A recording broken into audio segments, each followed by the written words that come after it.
Hi guys, we had a very thorough meeting with Secretary of State for Northern Ireland, Brandon Lewis, this afternoon. We spent over an hour in his office with him, and we did an excellent. We basically put our point across very, very strongly that we weren't happy with the fact that this thing is getting kicked down the road yet again. We made it very, very clear that we expect to see this paper come to Parliament in the next few months, but we've got no guarantees that that's going to happen. We're really concerned about this, and we've got hold of this, and we're not going to let it go, no matter how long it takes. Yes, we discussed the promises he made last autumn when we went in, and the timeline that he said this legislation would kick in. By our calculations, it should have been going through Parliament now to its final stages, and should have had royal assent around about Easter time, but of course it hasn't even started yet. We discussed many aspects of what was coming and some of the difficulties that he said they were encompassing. Now, he is going to have a further meeting with us in the very near future, I expect within the next month, to explain some of the intricacies that will form part of the bill, and which will give the protection for veterans. But until we actually see that and hear that and understand it, as far as I'm concerned, he's no better than anybody else. Promises are promises. We only deal with action. If that bill doesn't reach the Parliament and the second reading stays where he presented the Parliament, then he's no better than anybody else.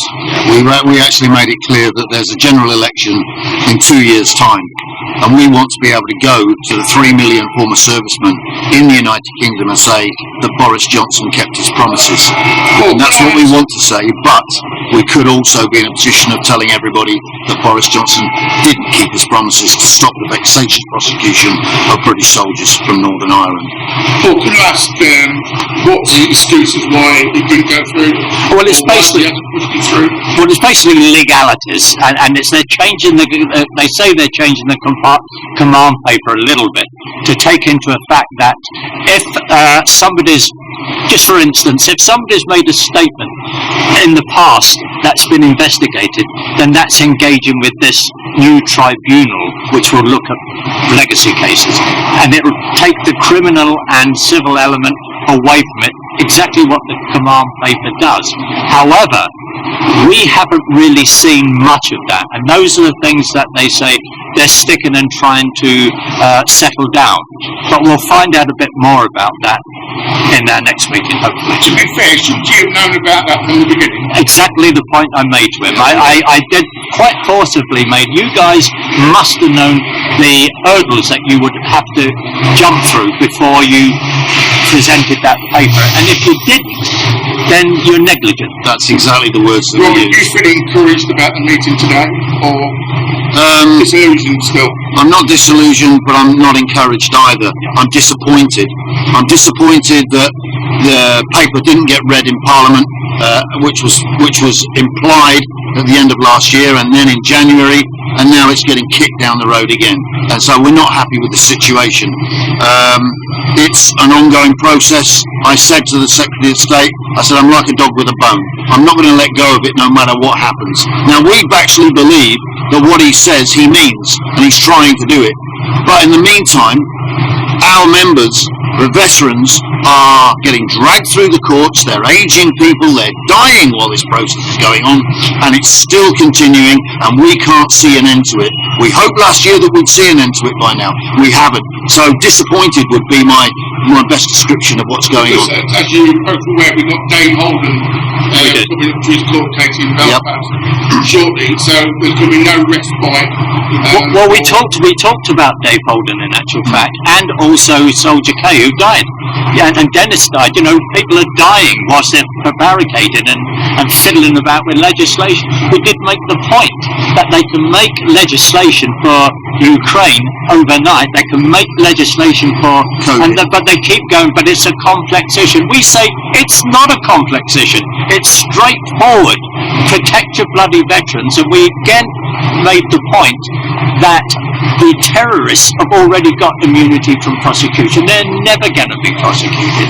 So fiddling about with the Irish and having to give in to the Republican agenda is nonsense. You know, protect your servicemen first. Did he have much to say about us losing Dennis?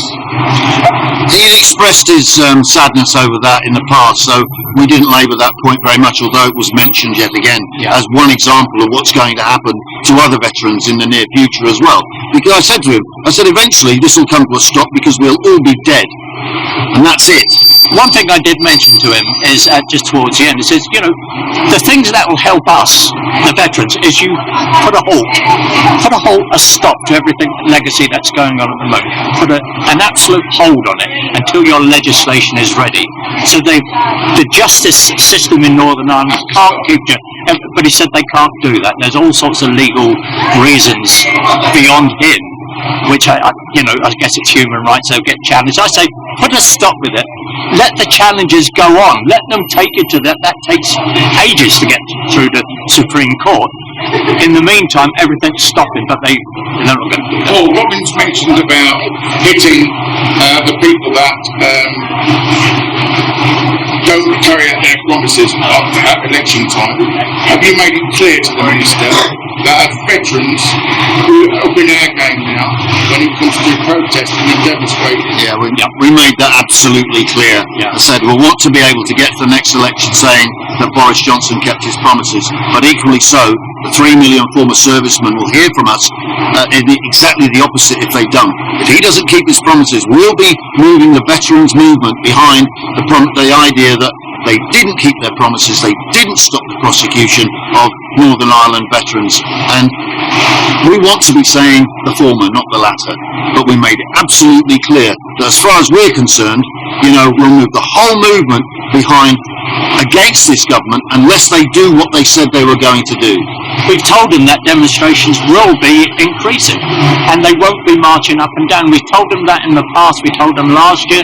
I mentioned it to his permanent secretary just on our way out, just to let him know that there's demonstrations going on in April. Didn't give any detail about that at all. They understand the feelings that's going through the veteran community. Yeah, it was close to. Although it was all very reasonable and polite, it was also quite fierce and frank as well. There was nothing left unsaid. Yeah. It was almost table thumping, but not quite. We made everything we felt absolutely clear. We made our disappointment in the process absolutely clear, and we weren't happy with the fact that it's getting kicked down the road yet again. So you've come out of the meeting today with what more knowledge that have you got before you went? Well, quite frankly, nothing, except that they're going to try to explain, but again, talk is cheap. The only thing that will satisfy us is when he stands at the dispatch box and presents the bill.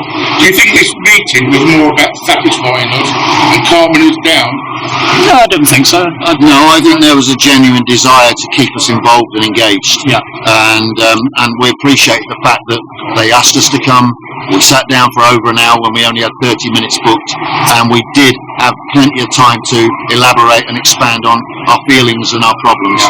So we appreciate that, but we're not happy with the way it's going at the moment. At least we're involved. The veterans representatives are involved, and he did say that he wants to get us in the next few weeks to go into some of the minutiae of what they're trying to do, what's holding it up, which will make it work. I think it's very important to stay involved in this. Yeah. And I think I've been attending the meeting today to see what he had to say.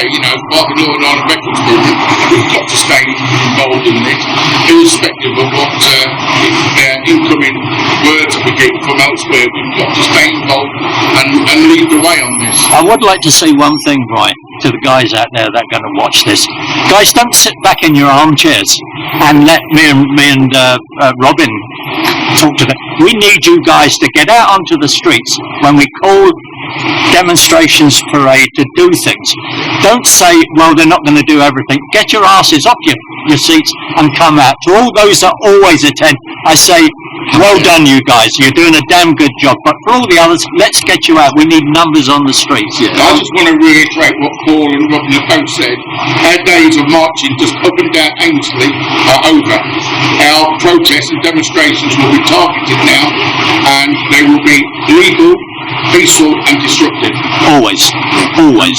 And please do turn up. Yeah. Please come along. It's important. It may not feel like it's important, but getting out there on the streets shows that we are all still behind this. Yeah. Even if it's for one day. Get out there, come and join us, and enjoy the day, but make your protest. Yeah. Turn up, be on the ground, because boots on the ground has got a big visual impact and it counts. Yeah, very much so.